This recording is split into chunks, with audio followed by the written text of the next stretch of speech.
There are 7 places in a man's life that silently destroy his power, and the first one is where most men spend their entire existence without realizing it.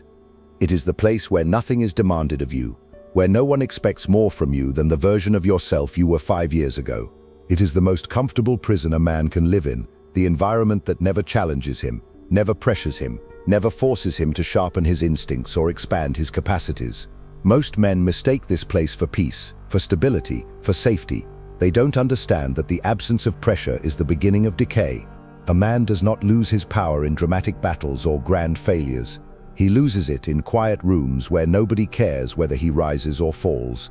He loses it when the world around him stops asking him to be more. Because without demand, a man's strength withers. Without resistance, a man's mind goes soft. And without challenge, his ambition turns to dust. You can see this silent destruction everywhere. In the friend group that treats growth as an insult. In the circle that mocks learning, belittles discipline, and treats success as a betrayal of the tribe. These are the men who laugh at your drive because it reminds them of their own surrender. They are at peace with mediocrity, and they want you to join them. They don't want to see you climb. They want to see you stay exactly where you are, so they never have to confront what they could have become. And if you stay beside them long enough, you don't notice the shift happening within you. Your hunger dims, your edge dulls. You begin to ask yourself smaller questions. You start to feel guilty for wanting more. That is how power dies, quietly, socially, almost politely. Not through conflict, but through conformity. The same poison exists in workplaces where the reward is not excellence, but obedience. Where ambition is labeled as arrogance. Where initiative is punished because it disrupts the comfortable laziness of the herd. In environments like these, a man slowly begins to negotiate against himself. He hides his ideas to avoid being resented. He shrinks his presence to avoid being targeted. He convinces himself that the paycheck is worth more than the part of himself he has to kill to earn it. And day after day, he trades a piece of his potential for a little more security, a little more approval, a little more of the warmth that comes from fitting in. But there is nothing more dangerous to a man of potential than the approval of the mediocre. Their validation is a curse disguised as belonging. Even the home can become this silent graveyard of power. A place where expectations are so low that ambition feels out of place. Where your dreams make others uncomfortable. Where discipline is treated like obsession, and self-respect is misinterpreted as ego. And if a man is not careful, he will adapt to this environment just as surely as a caged lion adapts to the zoo. He forgets what he is capable of. He forgets the instincts that once defined him. He becomes tame because the environment never demanded the wildness he was born with. He becomes gentle, where he should be sharp, passive, where he should be decisive, apologetic, where he should be formidable. There is nothing noble about staying in a place that celebrates your smallest self. A man becomes what his environment requires to survive. Place him in a circle of warriors, and he will harden. Place him among thinkers, and he will expand. Place him among cowards, and he will lower his standards to avoid standing alone. Human nature is not as independent as we pretend it is. We adapt, we mirror, we absorb, and if you spend long enough in a place that expects nothing, demands nothing, and challenges nothing in you, then you will slowly become nothing, not because you are weak, but because the environment you chose never awakened your strength. It sedated it, it lulled it to sleep. It convinced you that potential is something you can revisit it someday, until someday quietly turns into never. What destroys men is not hardship. Hardship forges them. What destroys men is living in environments where they are never tested. When a man walks through life unchallenged, he walks through life unawakened. He never discovers the deeper layers of his mind, the sharper edges of his will, the strategic instincts he is capable of developing. Pressure builds kings. Comfort builds ghosts. The first dangerous place is the one that flatters you into staying the same, the place that disguises stagnation as stability, the place that gives you no reason to evolve. And the tragedy is that most men never leave it. They settle, they adjust, they accept the emotional anesthesia of low expectations. They tell themselves that this is enough, that this is fine, that this is what life is supposed to feel like. And by the time they realize what this environment has stolen from them, they no longer remember what powerful even felt like. But there is another place, a far more insidious, intoxicating, and addictive trap. A place where men lose not only their ambition but their attention, their discipline, and their ability to rule themselves. A place filled with noise, distraction, and seductive pleasures designed to keep a man numb while his crown slips silently from his head. And that is where we go next. There is a second place where a man's power dissolves long before he notices anything is wrong. A place far more seductive than the first, because it doesn't feel like destruction. It feels like stimulation. It feels like escape. It feels like pleasure. This place does not surround you with low expectations. It surrounds you with noise. Endless, manufactured, addictive noise. The kind that fills your mind, clutters your instincts, and drowns your inner voice. Most men don't understand this. Power is built in silence and lost in distraction. A man cannot hear his ambition when the world is screaming for his attention, and so he gives his focus away piece by piece, hour by hour, until he forgets that every empire he could have built slowly died inside the minutes he wasted. The tragedy is that this place rewards a man with momentary satisfaction, while quietly stealing the future he was meant to claim. You see this destruction everywhere. In the endless scroll that numbs the mind. In the artificial pleasure loops that replace real struggle with digital stimulation. In the constant dopamine drip that keeps a man entertained but empty, busy but unaccomplished, stimulated but powerless. A man tells himself he is resting, relaxing, taking a break. But distractions do not restore a man. They weaken him. They erode the discipline that once made him dangerous. They smother the hunger that once pushed him forward. When a man spends hours drowning in entertainment, he does not escape life. He escapes himself. He escapes the pressure to grow. He escapes the confrontation with his own potential. And the more he escapes, the smaller he becomes. This place of noise offers the illusion of connection while delivering isolation. Men gather in comment sections, in group chats, in shallow digital tribes that mimic real social belonging, but require no courage, no accountability, no strength. It is companionship without responsibility, validation without achievement. A man begins to mistake being seen for being significant. He mistakes attention for respect. He mistakes reaction for relevance. This environment breeds fragility, not power. It creates men who crumble when the applause stops. Men who cannot sit with their own thoughts. Men who fear silence because silence exposes how little they have done with their time. And yet the most dangerous part is not the distraction itself. It is what distraction prevents. A distracted man cannot plan. He cannot strategize. He cannot look ahead, assess the terrain, and maneuver with intention. His mind becomes reactive instead of deliberate. He spends his days responding instead of creating. He becomes predictable, controllable, and easily manipulated because he has surrendered the sharpest weapon he has, focused attention. Machiavelli understood this deeply. A prince who cannot control his mind is already conquered, even if he still sits on the throne. And in the modern world, most men willingly hand over their mental sovereignty to the very machines designed to exploit their instincts. There is a reason kings, philosophers, and strategists withdrew into solitude before making decisions. Silence gives shape to thought. Silence reveals the truth a man hides from himself. Silence magnifies the voice of ambition. But noise, constant, glittering, intoxicating noise, buries that voice under layers of stimulation. In this place, a man loses his ability to think deeply, to examine his desires, to calculate the consequences of his actions. And when a man cannot think, he cannot rule. He becomes a servant to impulse, reacting to whatever stimulus is thrown at him. Distraction creates a life without authorship, a life where a man drifts instead of directs, consumes instead of creates, collapses inward instead of ascending upward. Worse still, this place destroys a man's patience. It trains him to crave immediacy, immediate pleasure, immediate validation, immediate reward. But all real power requires the opposite: long-term thinking, delayed gratification, disciplined sacrifice. A man addicted to instant stimulation cannot build anything that lasts. He cannot stay with a difficult task long enough to master it. He cannot endure boredom, which is the quiet doorway through which greatness enters. The men who rise in life are those who can sit with discomfort, who can tolerate silence, who can resist the need to escape every moment that isn't entertaining. But the place of noise conditions a man to be allergic to stillness, and a man who fears stillness will never meet the strongest version of himself.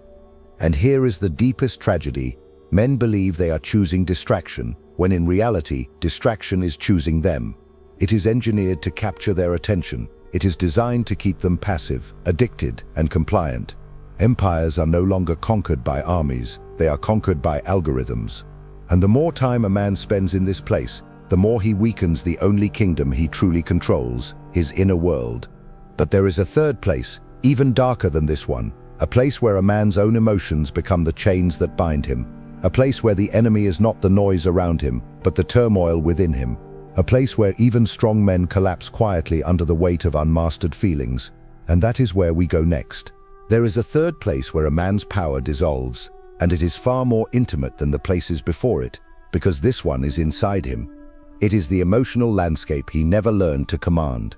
A realm where feelings move like storms, unchecked and undirected, shaping his decisions, distorting his perception, and quietly ruling his life. This is the place where a man becomes a prisoner of his own reactions, not because he is weak, but because nobody ever taught him that emotions, when unmastered, are tyrants. Men think they fall because of circumstances, betrayals, failures, or enemies, but more often, they fall because they never learned to take power over the inner chaos that rises when life applies pressure. A man who cannot regulate his inner world is a man the outer world can easily break. This place is subtle. It doesn't announce itself loudly like distraction, nor does it reveal itself clearly like environments that demand nothing.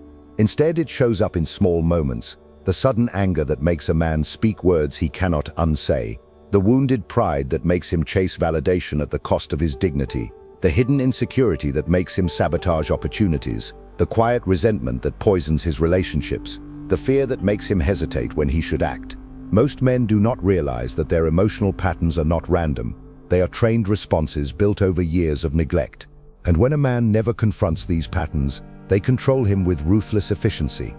A man may discipline his body, sharpen his mind, and study the world, but if his emotions remain wild, he is vulnerable where it matters most. Every enemy, every manipulator, every calculating mind knows this truth. You do not defeat a man by overpowering him, you defeat him by provoking him. Push the right emotional button, and even a strong man will fold. Anger can make him reckless, jealousy can make him irrational, insecurity can make him obedient, fear can make him silent. This place, the battlefield of unmastered emotion, is where many promising men destroy themselves long before the world ever touches them. They think they were unlucky, they think fate was cruel, but fate merely exploited the cracks they refused to seal. And this place becomes especially deadly when a man ties his identity to his emotions, when he believes that every feeling he has is meaningful, when he thinks his sadness is a sign to stop, his fear is a warning to retreat, his loneliness is a reason to return to the people who hurt him. Emotions are weather, powerful, shifting, unpredictable, but many men treat them like commandments. They let temporary feelings decide permanent outcomes. They let moods dictate their discipline. They let emotional discomfort dictate whether they pursue a goal, end a relationship, or step into opportunity. A king who obeys his own storms cannot lead a kingdom. He can barely lead himself.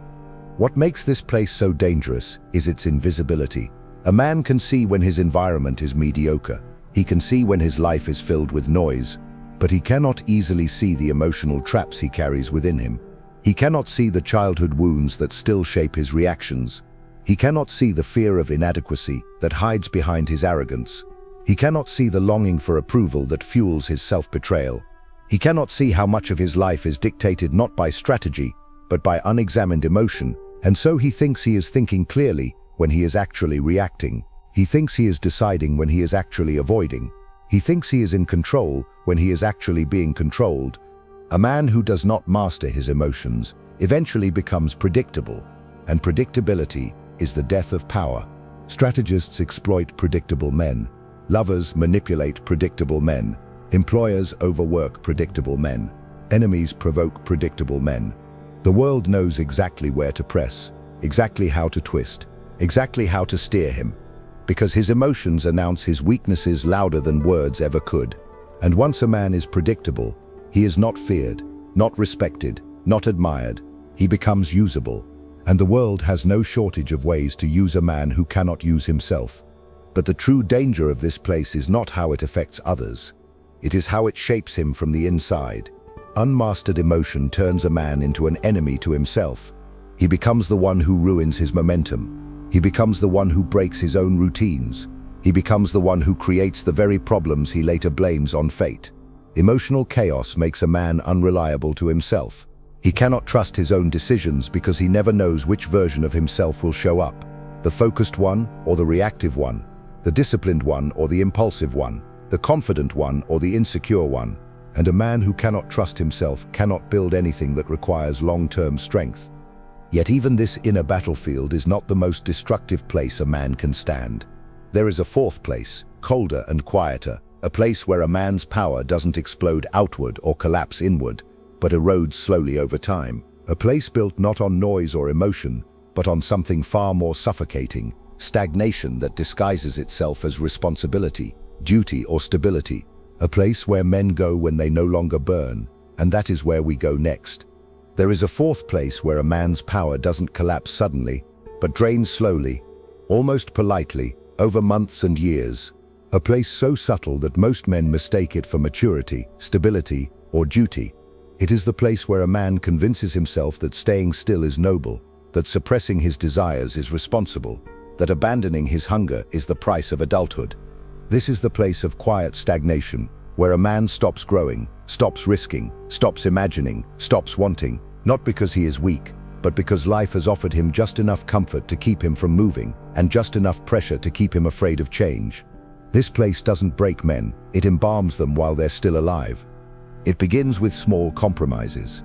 The dream that once excited him is postponed.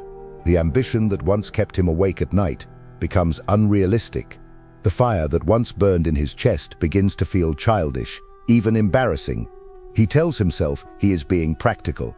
He tells himself he is being responsible. He tells himself that this is what a man is supposed to do: endure, provide, repeat.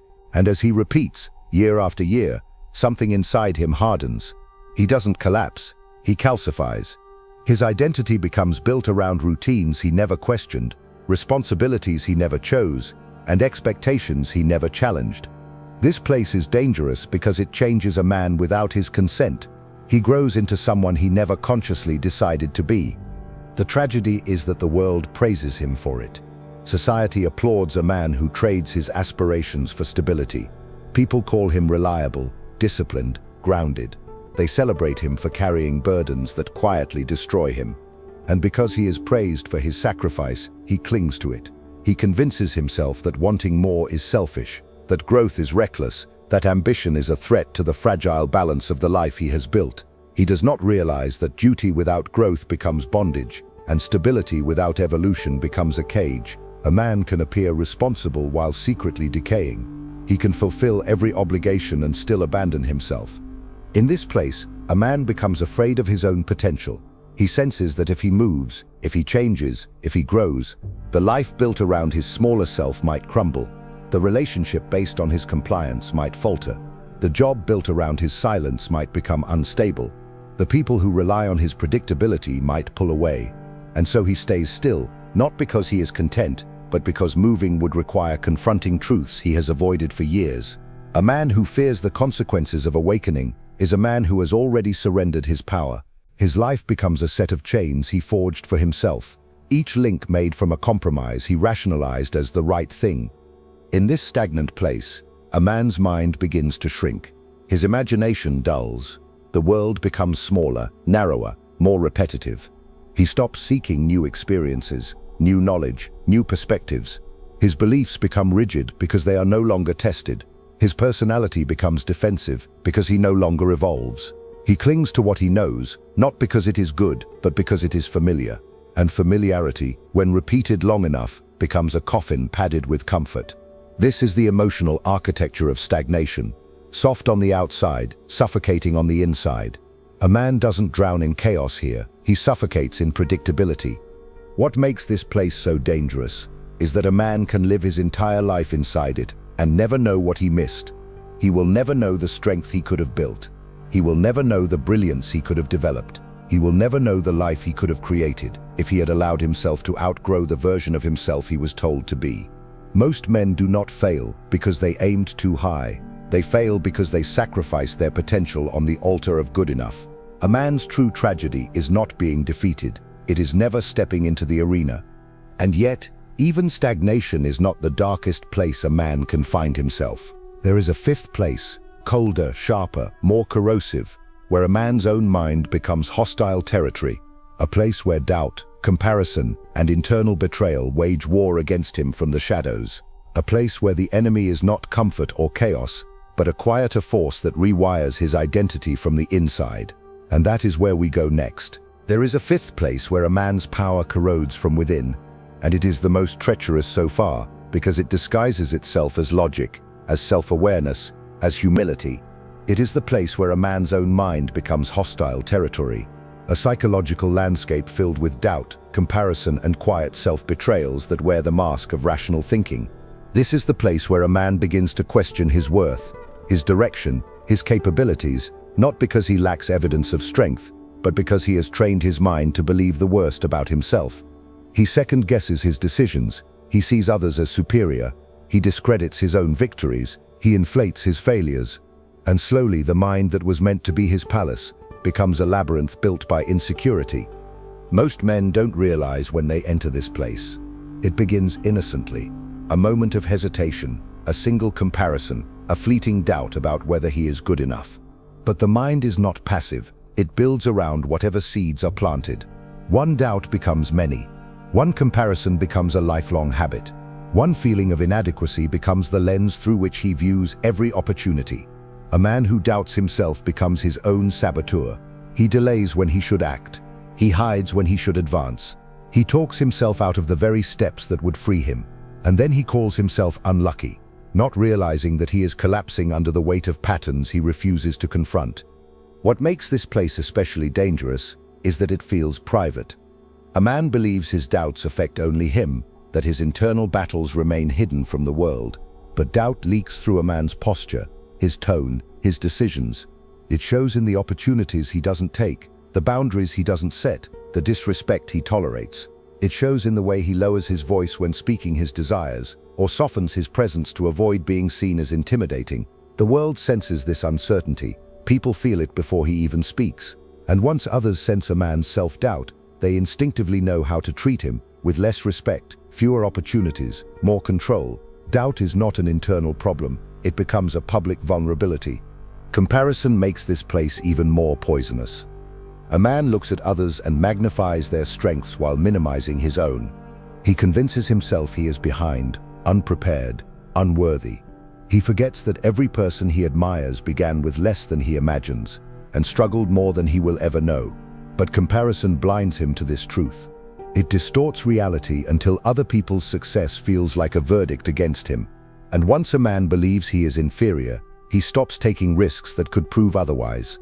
He becomes the architect of his own mediocrity, not because he lacks power, but because he refuses to believe in the power he already has. Internal betrayal is the final wound inflicted in this place. A man breaks promises to himself. He abandons goals he once cared about. He chooses comfort even when he knows it weakens him. He rationalizes his laziness, excuses his inconsistency, minimizes the importance of his own word. And when a man cannot trust himself, he loses the foundation upon which all power is built. Discipline collapses, confidence decays, identity fractures. A man who betrays his own intentions becomes divided. One part of him wants to rise, the other part quietly drags him back down. This internal split is not visible, but its consequences shape everything he touches. And the most tragic part, a man trapped in this mental prison often believes he is being realistic. He calls it being cautious, humble, prudent. He does not realize that realism is often just fear in a more respectable costume. He does not realize that doubt is not accuracy, it is a habit. And like any habit, it strengthens with repetition. A man who spends years doubting himself eventually forgets what it felt like to move boldly, to speak with conviction, to stand without bending. His mind becomes a battlefield where every step forward is met with resistance from the ghosts of his own insecurity. But even this corrosive landscape is not the deadliest place a man can be. There is a sixth place, deeper, darker, and far more enslaving, where a man willingly surrenders his autonomy to something outside himself. A place where he becomes dependent, compliant, and controlled, not by others, but by a force he believes he cannot live without. A place where power is not stolen, but traded away. And that is where we go next. There is a sixth place where a man's power does not merely weaken, it is handed over, piece by piece through dependence. Not dependence on a person necessarily, but dependence on anything outside himself that he believes he cannot function without. This place is sinister because it does not feel like weakness. It feels like relief. It feels like escape. It feels like the one thing that finally makes life bearable.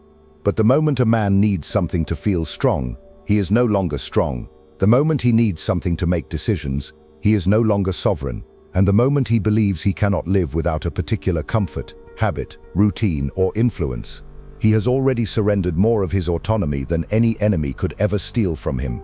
This place is not defined by the object of dependency, but by the belief that without it, the man himself collapses. Dependence takes many forms.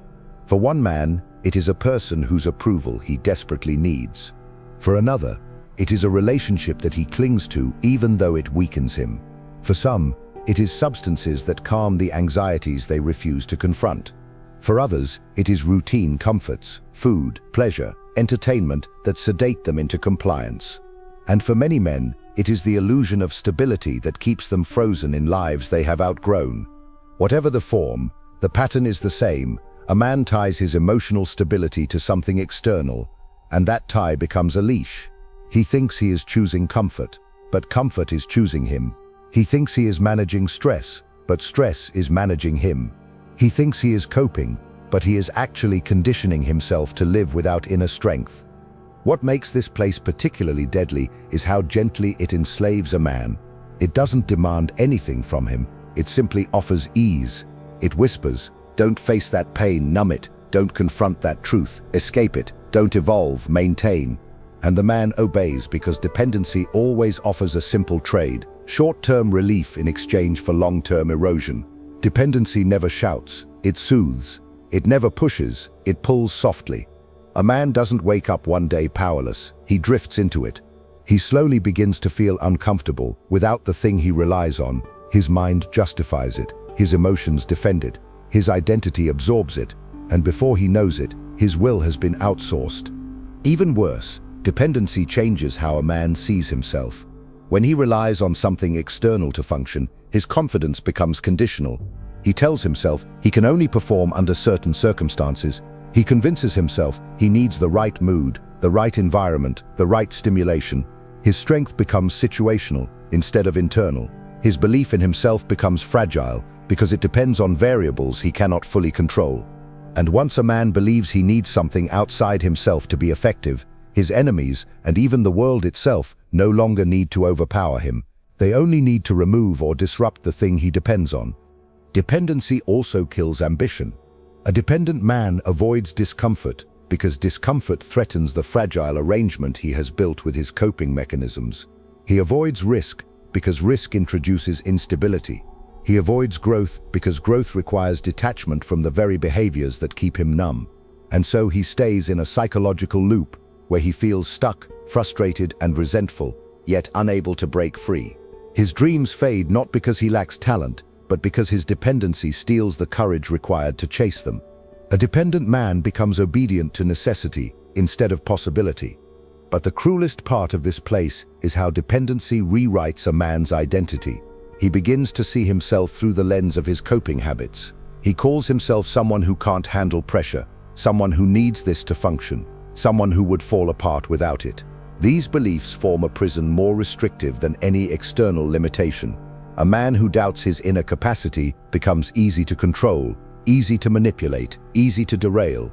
His world shrinks. His choices narrow. His destiny becomes shaped not by his will, but by his dependency.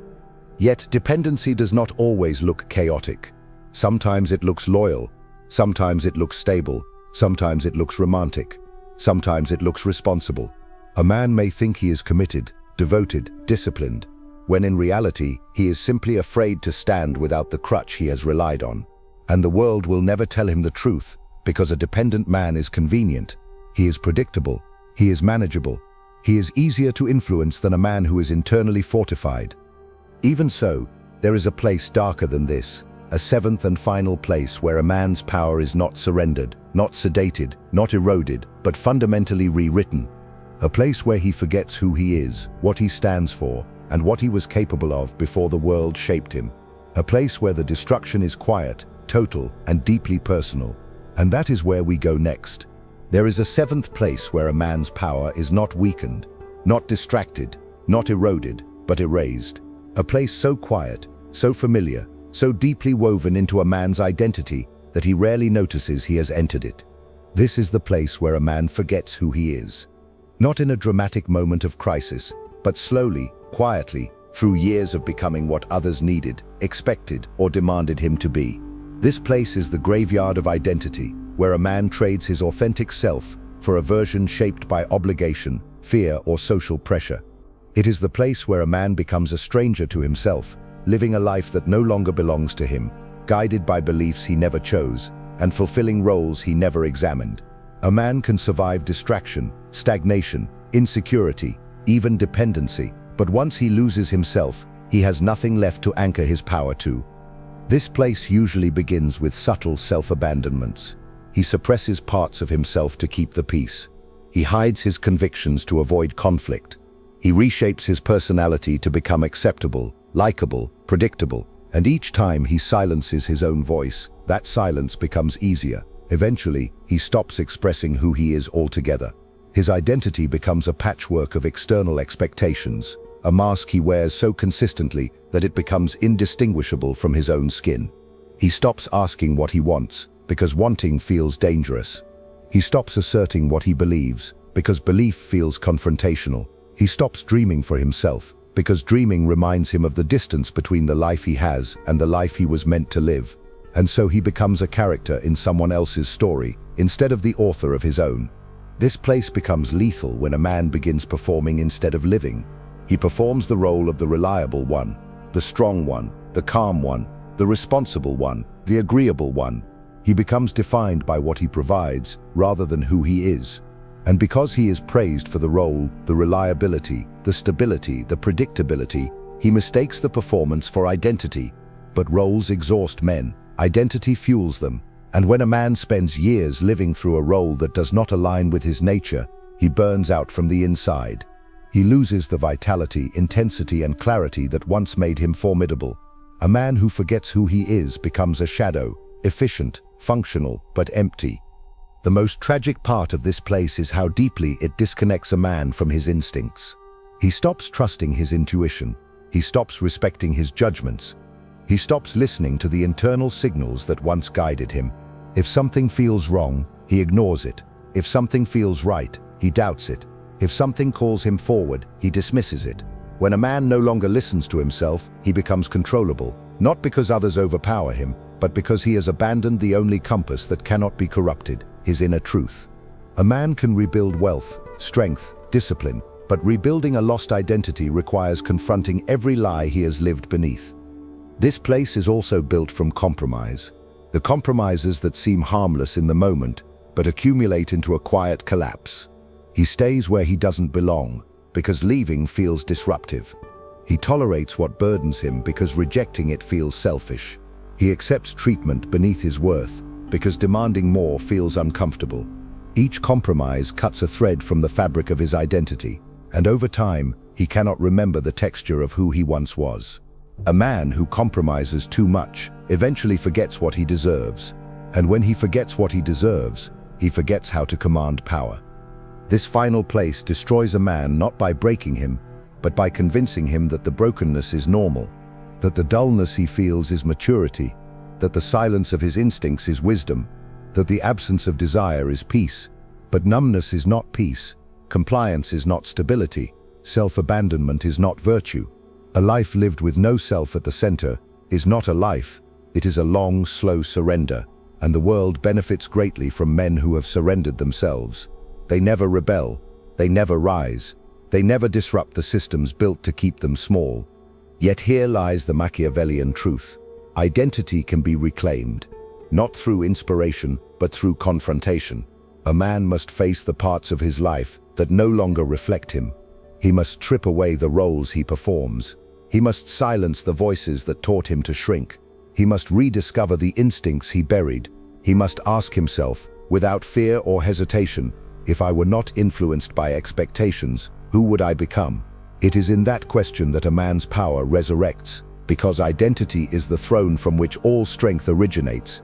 And once a man returns to that throne, he becomes untouchable. And so we end where true power begins. Not with others, not with environments, not with circumstances, but with the man himself. Because the final, most dangerous place is the one that steals the memory of who you were meant to be. And the moment you reclaim that memory, every place that once destroyed your power loses its grip forever. If you've made it this far, it's because a part of you already knows this truth. Power is not lost in battle. It's lost in places you shouldn't have entered. The wrong room, the wrong crowd, the wrong silence. Every environment either strengthens you or strips you. Now tell me in the comments, are you ready to walk away from the places that weaken you? Are you willing to choose solitude over corruption? If this message touched you, if it made sense, write in the comments, I protect my power. Let's see how many here are truly ready to walk away from everything that drains them. And don't forget, keep watching the next video. It's important, much more than you imagine. See you there.